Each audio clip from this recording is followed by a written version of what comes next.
Welcome to Special Focus.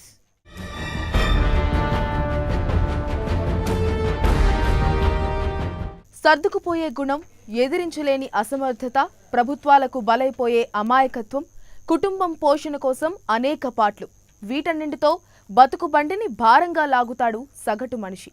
దినదిన గండంగా ఒక్క పూట తింటే చాలు అనుకుంటాడు పేదవాడు.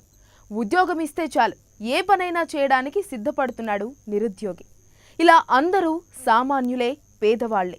ఎన్ని కొత్త సంవత్సరాలు గడిచినా వారి జీవనంలో మార్పు రాదు. వాళ్లకు ఈ తిప్పలు తప్పవు. ఏ ఏటికి ఆ ఏడు భారమైపోతున్న సామాన్యుడి బతుకు బండుపై ప్రత్యేక కథనం.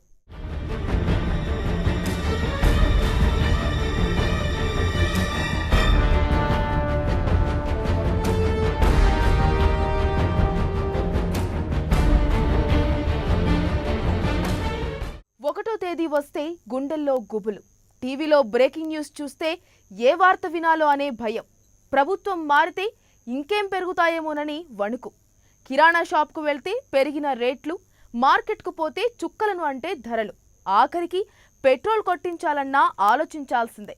ఇది సామాన్యుడి జీవనం. నిత్యం సమస్యలతో సతమతమయ్యే సామాన్యుడి బతుకు సవాల్గా మారింది. 2015 సామాన్యుడిని అతలాకుతలం చేసిందనే చెప్పొచ్చు.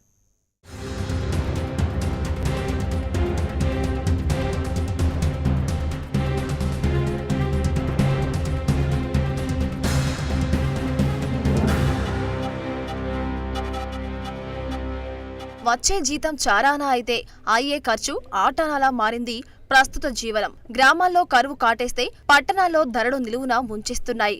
పొట్ట చేత పట్టుకుని పట్టణాలకు వలస వెళ్లి బతకాలనుకుంటే వచ్చిన డబ్బులతోనే ఒక్క పూట కూడా కడుపు నింపుకోలేని దుస్థితి.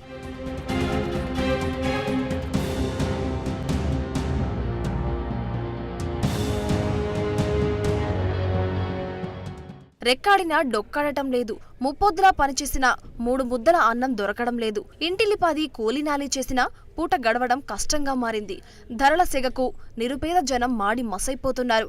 ధరల కొండను ఢీకొనలేక సామాన్యులు సతమతమవుతున్నారు. పప్పు ఉప్పు ఏం కొనేటట్టు లేవు. పండుగ నాడు సైతం పచ్చడన్నమే తినే పరిస్థితి దాపురించింది. ఎన్నడూ లేనంతగా నిత్యావసర వస్తువుల ధరలు ఆకాశాన్ని అంటుతున్నాయి. దీంతో నిరుపేద బతుకులు బహు కష్టతరంగా మారాయి.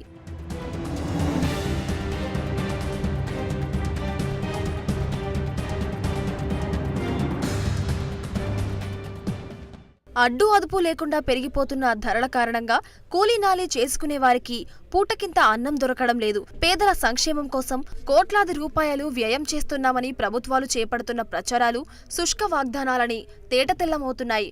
పంట పండించిన అన్నదాన సైతం అర్ధాకలితో అలమటిస్తూనే ఉన్నాడు.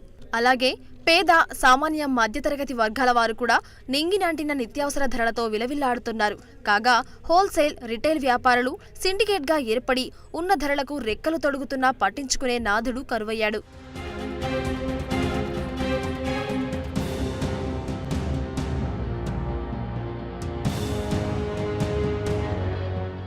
ఇటీవల కాలంలో విపరీతంగా పెరిగిన నిత్యావసర వస్తువుల కారణంగా పేద మధ్యతరగతి కుటుంబాల వారికి నెలకు అదనంగా 4 నుంచి 5 వేల రూపాయల ఖర్చు పెరిగింది. ఆదాయ వ్యయాల్లో తీవ్ర వ్యత్యాసం ఉండటం మూలంగా కొనుగోలు విషయంలో సమతుల్యం దెబ్బతినడంతో సామాన్యుని జీవనరేఖ గణనీయంగా పడిపోయింది. ఒకవైపు రైతులు తాము పండించిన పంటకు గిట్టుబాటు ధర లభించడం లేదని లబోదిబోమంటున్నారు. అయితే అవే వస్తువులు మార్కెట్లో అధిక ధరలకు విక్రయిస్తుండడం విచారకరం. ఇదిలా ఉండగా నిత్యావసర వస్తువుల ధరలు అమాంతం పెరగటానికి బ్లాక్ మార్కెట్లేనని చెప్పవచ్చు. కొందరు బడా వ్యాపారులు నిత్యావసర వస్తువులను అక్రమంగా నిల్వ ఉంచుతూ కృత్రిమ కొరత సృష్టిస్తున్నారు. ధనబలంతో వాణిజ్య సామ్రాజ్యాన్ని శాసిస్తున్న బడా వ్యాపారులపై సర్కారు నిఘా సారించకపోవడం దురదృష్టకరం. నిత్యావసర వస్తువులతో పాటు పాలు, కూరగాయల ధరలు సైతం విపరీతంగా పెరిగాయి. పాలకులే వ్యాపారులు కావడంతో నిరుపేదలకు పూటకింత పచ్చడన్నం సైతం కరువయ్యే పరిస్థితులు నెలకొన్నాయి.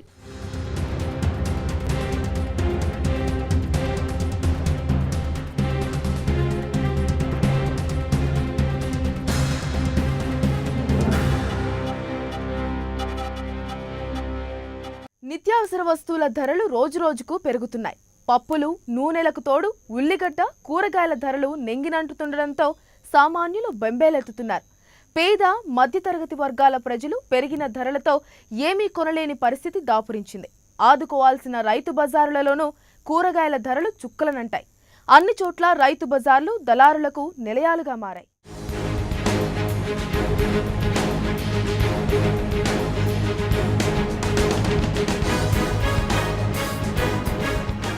గత కొంతకాలంగా నిత్యావసర వస్తువుల ధరలు విపరీతంగా పెరుగుతూ సామాన్యుల జీవితాలను అతలాకుతలం చేస్తున్నాయి. నిత్యావసర వస్తువుల ధరలు ఆకాశాన్ని అంటుతుండటంతో సామాన్యుడికి నెల బడ్జెట్ సరిపోక సతమతమవుతున్నాడు. దాదాపు ఏడాది కాలంగా నిత్యావసర వస్తువుల ధరలు 50 నుండి 80% వరకు పెరిగినా వాటి తగ్గుదలకు ప్రభుత్వం తీసుకున్న చర్యలు లేవు. నిత్యావసరాల ధరల తగ్గుదలకు వామపక్షాలు ఆందోళన చేస్తూనే ఉన్నా పాలకులు హడావిడి చేయడమే తప్ప ధరలు తగ్గించడం లేదు.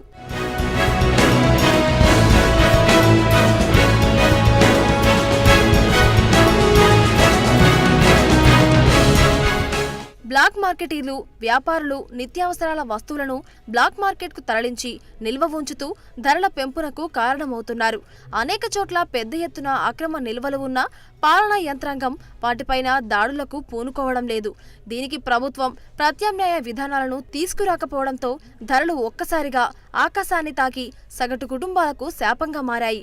మధ్యతరగతి ప్రజలు, సామాన్యులు ఈ నెల గడిస్తే చాలు అనుకునే పరిస్థితి దాపురించింది. వీటికి తోడు కూరగాయల ధరలకు రెక్కలొచ్చాయి.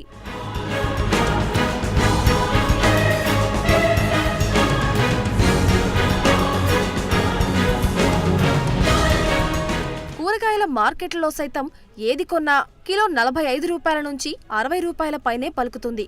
రోజు కూరగాయలు కొనలేని వారికి పప్పు దినుసులు ఆదుకుంటాయనుకున్న కొన్ని నెలలుగా వాటి ధర బగ్గుమంటుండటంతో సాధారణ కుటుంబ బడ్జెట్ గల వారికి సరిపోవడం లేదు. పల్లి నూనె గత సంవత్సరం కిలోకు 84 రూపాయలు ఉండగా ప్రస్తుతం 100 రూపాయలకు చేరింది. కందిపప్పు గతంలో 80 రూపాయలు మాత్రమే ఉండగా 200 రూపాయలకు చేరింది. పామాయిల్ నూనె ప్యాకెట్ సైతం 60 రూపాయల నుండి 85 రూపాయలకు చేరింది.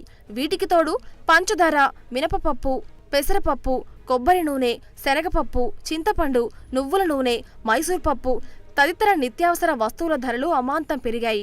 కొబ్బరి నూనె ధర గత ఏడాది కిలో 90 రూపాయలు ఉండగా ఈ ఏడాది 110 రూపాయలకు, కిలో శనగపప్పు 80 రూపాయల నుండి 190 రూపాయలకు, నువ్వుల నూనె 90 రూపాయల నుండి 130 రూపాయలకు, చింతపండు 80 రూపాయల నుండి 120 రూపాయలకు, పెసరపప్పు 90 రూపాయల నుండి 160 రూపాయలకు పెరిగాయి.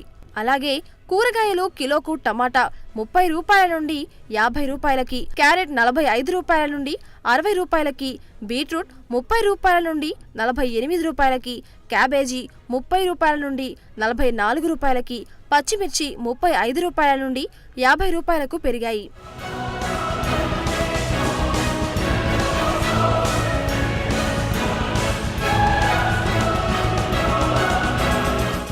ఇవి చాలావన్నట్లు పాఠశాలలో విద్యార్థుల నెలసరి ఫీజులు, కాలేజ్, ట్యూషన్ ఫీజులు, పుస్తకాలు, బట్టలు, ఇతర అవసరాలకు నెలసరి బడ్జెట్ సరిపోని పరిస్థితి నెలకొనడంతో సామాన్యుల జీవితాలు ఆగమాగమవుతున్నాయి. ఈ పరిస్థితుల నుండి బయటపడేందుకు అప్పులు చేయక తప్పని పరిస్థితి సామాన్యునికి తలెత్తుతున్నది. నిత్యావసర వస్తువుల ధరలు పెరగడానికి పప్పు దినుసులు, పంటల ఉత్పత్తి తగ్గడమేనని అధికారులు చెబుతున్నారు.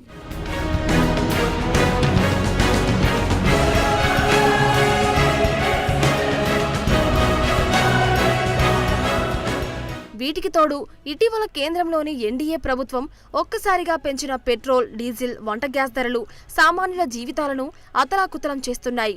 ఇప్పటికే నిత్యావసర వస్తువుల ధరలు ఆకాశాన్ని అంటడంతో వాటి నుండి బయటపడలేక సామాన్యులు సతమతమవుతుంటే మూలిగెనకపై తాటిపండు పడ్డ చందంగా కేంద్ర ప్రభుత్వం భారీగా ధరలు పెంచడంతో పెట్రోల్ ధరల పెనుభారం మధ్యతరగతి ప్రజలపైనే పడుతోంది. పెరిగిన ధరలతో, పెరగని జీతాలతో జీవితాలను నెట్టుకురావడం భారంగా మారిందని సాధారణ ఉద్యోగులు సైతం ఆవేదన వ్యక్తం చేస్తున్నారు.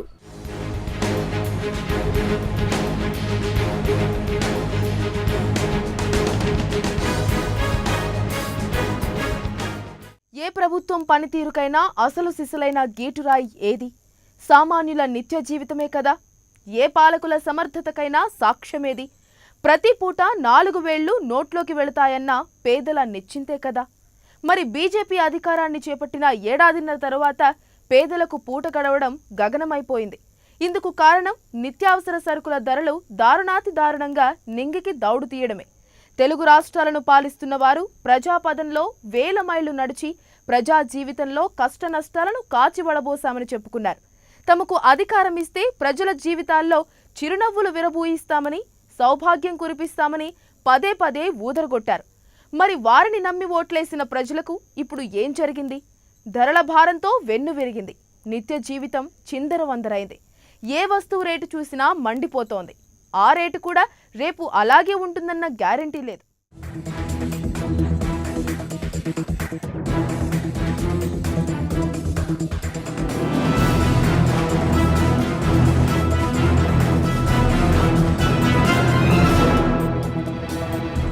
వర్షాభావ పరిస్థితుల నేపథ్యంలో కూరగాయలే కాదు పప్పు దినుసుల ధరలు అమాంతం పెరుగుతున్నాయి. రోజురోజు పెరుగుతున్న నిత్యావసర వస్తువుల ధరలు చూసి మధ్య దిగువ తరగతి వారు కళ్ళు తేలేస్తున్నారు. వారం రోజుల వ్యవధిలో నిత్యావసర వస్తువుల ధరలు కిలోకు 20 రూపాయల నుంచి 30 రూపాయలకు పైగా ధరలు పెరిగాయి.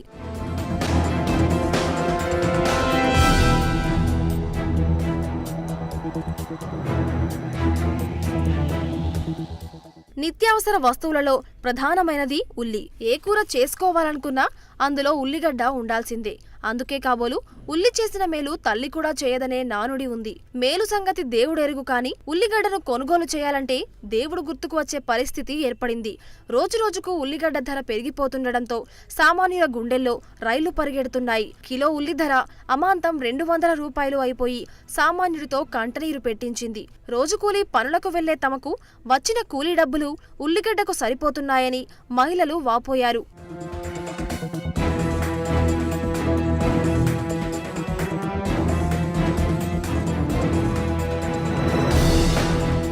ఇటు సామాన్యుల అవసరాలను చంద్రబాబు అటకెక్కించారు. ఆకాశ హర్మ్యాలను తలపించే రాజధాని భవనాల మాటేమోగాని నిత్యావసర సరుకుల ధరలు మాత్రం అంతకన్నా ఎత్తుకే ఎగసాయి. ధరలను చూస్తే గతేడాది కంటే నిత్యావసర సరుకుల ధరలు భారీగా పెరిగినట్లు స్పష్టమవుతోంది. వాస్తవానికి మార్కెట్లో ప్రణాళిక శాఖ సేకరించిన ధరల కంటే సరుకుల ధరలు ఎక్కువగా ఉన్నాయి. ఉల్లిపాయల ధరలు ఈ ఏడాది కేజీ 70 రూపాయల వరకు కొనుక్కోవాల్సిన దుస్థితి ఏర్పడింది. ఉల్లిఘాటు పూర్తిగా దిగకుండానే కందిపప్పు ధర కొండెక్కి కూర్చుంది.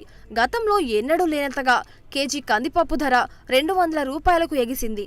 మిరపకాయలు, ఉల్లిపాయలు, పెసరపప్పు, మినప్పప్పు, గోధుమలు, ఉప్పు, నూనె వంటి నిత్యావసర సరుకులు ఈ కాలంలో బాగా ధరలు పెరిగిపోయాయి.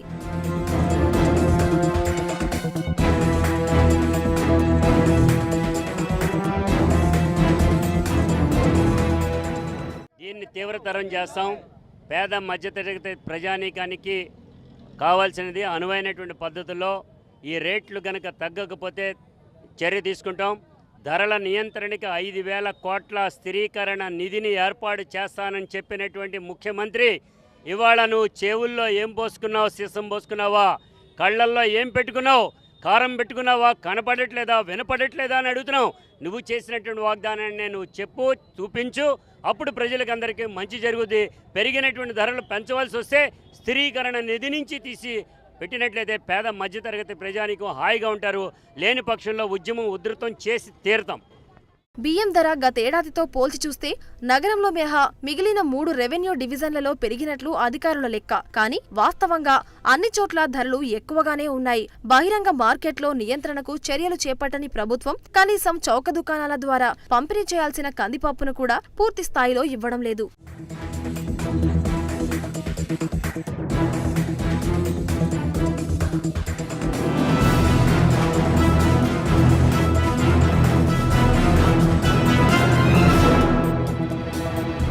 ఒకవైపు నిత్యావసర ధరలతో సామాన్యుడు కుంగిపోతుంటే కల్తీ రాయిళ్లు ప్రజలను నిలువునా ముంచేస్తున్నారు.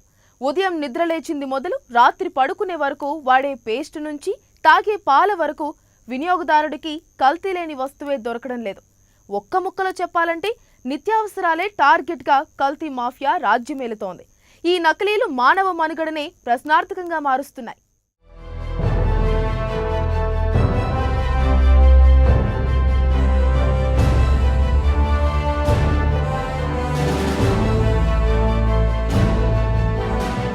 స్వచ్ఛత, నాణ్యత నేటి రోజుల్లో ఈ పదాలు పేపర్లలో రాతలకే పరిమితమయ్యాయి. తినే తిండితో మొదలుకొని తాగే పాలు, నీళ్లు అన్నీ కల్తీ లిస్టులో చేరిపోతున్నాయి. అసలును మరిపించే కల్తీలు జనారణ్యంలోకి దూసుకువస్తున్నాయి. ఇటీవల వెలుగులోకి వస్తున్న నకిలీల గుట్టు వింటుంటే గుండెల్లో గుబులు పుడుతోంది. ఏది అసలో ఏది నకిలీదో తెలియక సామాన్యులు బెంబేలెత్తుతున్నారు.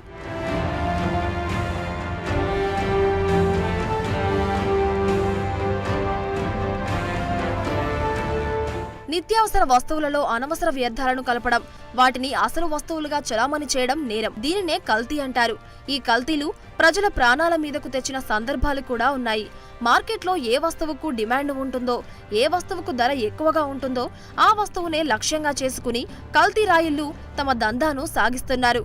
నూనె, పాలు, నెయ్యి, కారం, పప్పు దినుసులు ఈ జాబితాలో ఉన్న ప్రధాన వస్తువులు.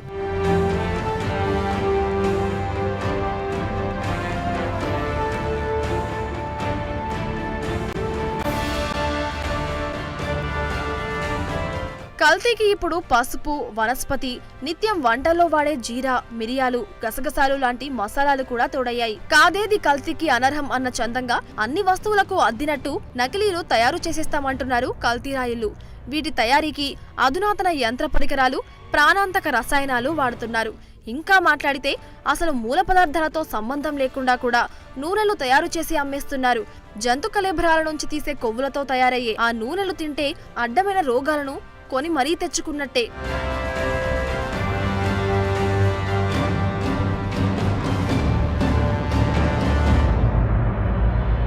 పాత దెబ్బతిన్న పప్పులను విక్రయించడానికి వారి వద్ద టెక్నిక్లు ఉన్నాయి. మిఠాయిల్లో వాడే రంగులతో పప్పులకి మెరుగులు దిద్దుతారు.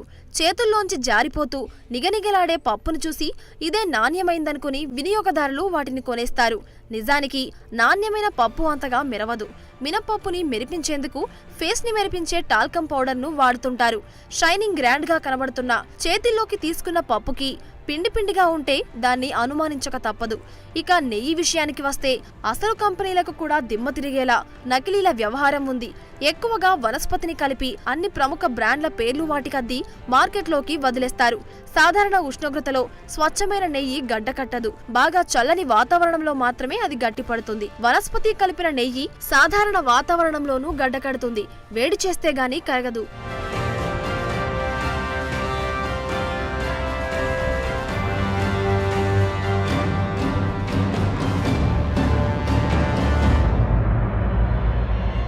కల్తీల లీలల గురించి చెప్పుకుంటూ పోతే ఒకటి కాదు, రెండు కాదు, సర్వం కల్తీనే. కారం తయారీకి వాడే మిరపకాయల్లో కల్తీ కామన్ గా మారింది. మిరపకాయల్లోని తెల్లటి విత్తుల రంగు మార్చేందుకు సూడాన్ రంగులను వాటికి అద్దుతారు. మామిడి, అరటి పండ్లను ప్రత్యేక రసాయనాల్లో మగ్గబెడతారు. ఇక మాంసం విక్రయాల్లో సైతం ఈ కల్తీల కాటు తప్పడం లేదు. నిబంధనల ప్రకారం పశువైద్య నిపుణుల ఆమోదముద్ర ఉన్న మేకలు, గొర్రెల మాంసాన్ని మాత్రమే విక్రయించాల్సి ఉండగా అదెక్కడా అమలు కావడం లేదు. చికెన్, మటన్ బిర్యానీలు, తందూరి చికెన్ల పేరుతో వాటికి రంగులద్దేసి జనం కళ్లకు మసిపూస్తున్నారు. ముఖ్యంగా ఫాస్ట్ ఫుడ్ కేంద్రాల్లో ఇలాంటివి కనబడతాయి. చికెన్ను దోరగా వేయించి వేలాడదీసి అమ్ముతుంటారు. అది చిత్రమైన రంగులో మెరుస్తుంటుంది. అందుకోసం కుళ్ళిన ముక్కలకి సైతం కలరింగ్తో కలరిస్తారు.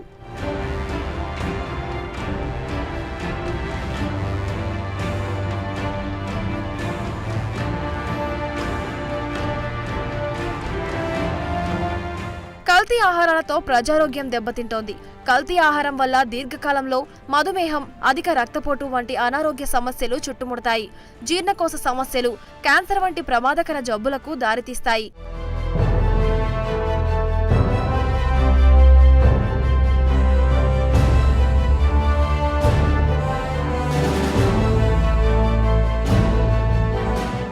దేశీయ మారక ద్రవ్యం రూపాయి అధోపాతాళానికి చేరింది. పసిడి మిడిసిపడింది. రూపాయి విలువ పతనం కొనసాగుతోంది. రూపాయి పతనం ఆర్థిక వ్యవస్థతో పాటు సామాన్యుడిపై తీవ్ర ప్రభావం చూపింది. ప్రధానంగా నిత్యావసర వస్తువులు, ఆహార ధాన్యాల ధరలకు రెక్కలొచ్చాయి. గ్యాస్, కరెంటు ఛార్జీలపై మరింత భారమైంది. ఆర్టీసీ ఛార్జీలు పెంచక తప్పని పరిస్థితి ఏర్పడుతోంది. సిగరెట్లు, సబ్బులు ప్రియమయ్యాయి. రూపాయి పతనంతో బంగారం, వెండి ధరలకు రెక్కలొచ్చాయి. ఈ ఏడాది బంగారం ధర భారీగా పెరిగింది.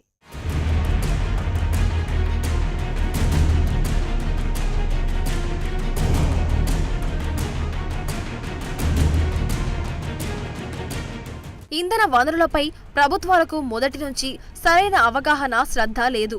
ఎన్ని నిక్షేపాలు కనుగొని బేసిన్ల కొద్దీ బావులు తవ్వుకున్నా శాశ్వతమైన సూర్యశక్తికి అవి ఏమాత్రం ప్రత్యామ్నాయం కావు. ప్రభుత్వాలు ఆ దిశగా ఆలోచించి పరిశోధనలు జరిపించి ప్రోత్సాహకాలు ప్రకటించకపోవడం విడ్డూరం. ఆకుపసరులతోనూ, నీళ్లతోనూ, గాలితోనూ, సౌరశక్తితోనూ వాహనాలు నడిపి చూపించిన యువ శాస్త్రజ్ఞులకు దక్కిన గుర్తింపేది? భారత ఆర్థిక మూలాలను శాసిస్తున్న కంపెనీలపై చూపించే అవాజ్యమైన ప్రేమాభిమానాల్లో ఆవగింజంతైనా వారిపై చూపించారా?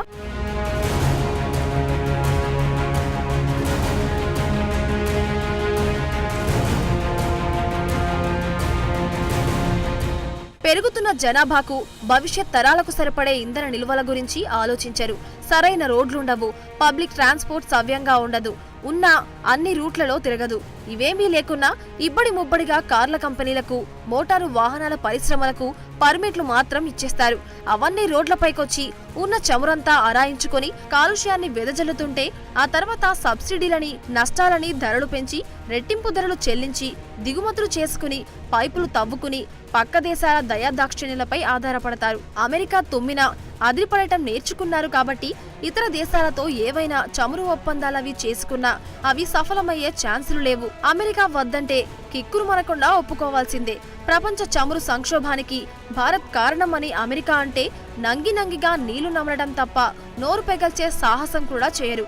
కులం పేరుతో, మతం పేరుతో, కుటుంబం పేరుతో, సినీ అభిమానం పేరుతో వేలం వెర్రిగా రాజకీయ నాయకులను ఎన్నుకునే ప్రజలకు అంతకంటే గొప్ప పాలకులని ఆశించడం తప్పేమో. అయినా ఎన్ని సంవత్సరాలు, ఎన్ని తరాలు ఈ తంతుని నిర్లిప్తంగా మనకేమీ పట్టనట్లు గమనించలేదు. అయినా ఎన్ని సంవత్సరాలు, ఎన్ని తరాలు ఈ తంతుని నిర్లిప్తంగా మనకేమీ పట్టనట్లు గమనించలేదు. మహా అయితే వారం 10 రోజులు గుండెలు బాదుకుంటాం, తర్వాత మళ్లీ మామూలే. ట్రాఫిక్ సిగ్నల్ దగ్గర ఇంజిన్ స్విచ్ ఆఫ్ కూడా చేయం, కాదంటారా?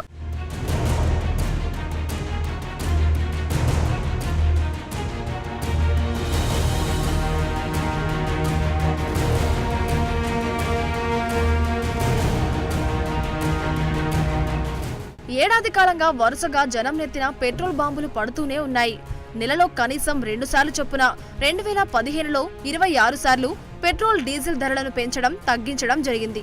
50 పైసలు తగ్గిస్తే మరోసారి రూపాయి పెంచుతున్నారు. ఇలా రాను రాను పెట్రోల్, డీజిల్ ధరలు కూడా నింగినంటుతున్నాయి. ఇప్పటికే నిత్యావసర వస్తువుల ధరలకు నిచ్చెన వేయలేక కాళ్లు విరగ్గొట్టుకుంటున్న పేద, మధ్యతరగతి ప్రజలకు ఇది పిడుగుపాటు.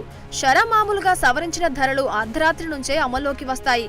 కాబట్టి ముందు జాగ్రత్త చర్యగా వినియోగదారులంతా పెట్రోల్ పంపుల ముందు బారులు తీరి బూతులు తిట్టుకుంటూ నానా అవస్థలు పడతారు. రాజకీయాలను బాగా వంట పట్టించుకున్న చమురు కంపెనీలు ధరల పెంపుదల విషయాన్ని సాయంత్రం వేళ బహిర్గతపరిచి ప్రతిపక్షానికి వెనువెంటనే ధర్నాలు, రాస్తారోకోలు, బంద్లు చేసుకునే అవకాశం లేకుండా చేసి కొంతవరకు సఫలీకృతమవుతున్నాయి. ఇంధన ఛార్జీలు పెంచితే రవాణా ఛార్జీలు తడిసి మోపడై నిత్యావసర వస్తువుల ధరలు మరింత ప్రియమవుతాయి. పెనంలోంచి పొయ్యిలోకి పడినట్లవుతుంది అప్పుడు పరిస్థితి. ఎటూ చూసి సగటు మనిషి కష్టాలను పట్టించుకునే నాథుడే కరువయ్యాడు.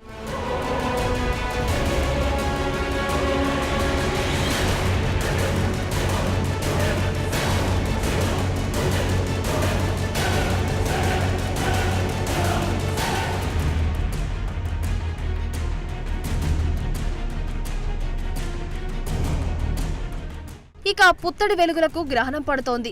అంతర్జాతీయ కరెన్సీ మార్కెట్లో డాలర్ డిమాండ్ పుంజుకోవడంతో బంగారం దాదాపు 6 ఏళ్ల కనిష్టానికి పడిపోయింది. అమెరికన్ ఫెడరల్ రిజర్వ్ వడ్డీ రేట్లు పెరగనున్నాయనే వార్తల నేపథ్యంలో బంగారంపై ఒత్తిడి పెరిగింది. దీంతో ఎంసీఎక్స్లో ఈ ధర 25,110 రూపాయలకు పరిమితమైంది. బహిరంగ మార్కెట్లో ధర 25,625 రూపాయలు. పసిడితో పాటు ప్లాటినం, వెండి ధరలు కూడా తగ్గుముఖం పట్టాయి. ఇదే ఈ క్షీణత కొనసాగితే పుత్తడి ధర ఇంకా దిగివచ్చే అవకాశాలున్నాయని నవంబర్లో ఎనలిస్టులు సూచించారు. ఈలోపే డిసెంబర్లో మరోసారి బంగారం, వెండి ధరలు పెరిగాయి. 10 గ్రాముల బంగారం ధర 400 రూపాయలు పెరిగి 26,000కు చేరుకుంది. కిలో వెండి ధర 850 రూపాయలు పెరిగి 34,950 రూపాయలకు పెరిగింది. ఇలా పెరుగుతూ తగ్గుతూ బంగారం సామాన్యులను ఊరిస్తోంది. తగ్గినప్పుడు కొనడానికి డబ్బులుండవు, పెరిగినప్పుడు ఎలాగూ కొనలేరు. సో గోల్డ్ కొనాలంటే సామాన్యుడికి ఎన్ని తిప్పలో.